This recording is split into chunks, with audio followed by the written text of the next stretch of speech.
क्षर सर्वाणि भूतानि फिर भूमिरापो नलो वायु प्रकृतिरस्तथा। इस श्लोक में उसी को 8 भेदों वाली अपरा प्रकृति के नाम से कहा है। और फिर महाभूता न्यायकार पंचचेंद्रियो गोचरा, अर्थात इस श्लोक में उसी के विस्तार से 24 भेद बताए हैं। भूमि परानलोग्रो वायु विद्धि यो परम। परमात्मा सबके कारण है। वे प्रकृति को लेकर सृष्टि की रचना करते हैं। जिस प्रकृति को लेकर रचना करते हैं उसका नाम अपरा प्रकृति है। और अपना अंश जो जीव है उसको भगवान परा प्रकृति कहते हैं। अपरा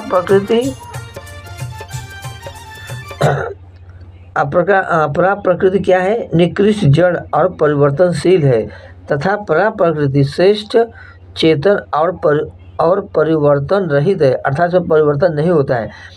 प्रत्येक मनुष्य का भिन्न भिन्न स्वभाव होता है। जैसे स्वभाव को मनुष्य अलग सिद्ध नहीं कर सकते, ऐसे ही परमात्मा की प्रकृति को परमात्मा से अलग स्वतंत्र सिद्धि नहीं कर सकते। यह प्रकृति प्रभु का ही एक स्वभाव है, इसलिए इसका नाम प्रकृति है। इसी प्रकार परमात्मा का अंश होने से जीव को परमात्मा से भिन्न सिद्ध नहीं कर सकते। क्यों? क्योंकि यह परमात्मा का स्वरूप है। परमात्मा का स्वरूप होने पर भी केवल अपरा प्रकृति के साथ संबंध जोड़ने के कारण ही इस जीवात्मा को प्रकृति कहा गया है।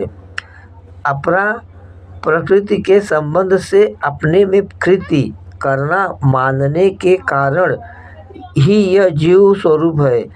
अगर यह अपने में कृति न माने तो यह, देखिए चैनल में जो कोई नए हो चैनल को लाइक सब्सक्राइब शेयर कर लीजिए और बेल आइकन दबाना न भूलिए। यदि आप बेल आइकन दबा देते हैं तो आपको हमारा जितना वीडियो है जब हर समय पे जाता रहेगा और आप इसका रसपान कर सकते हो।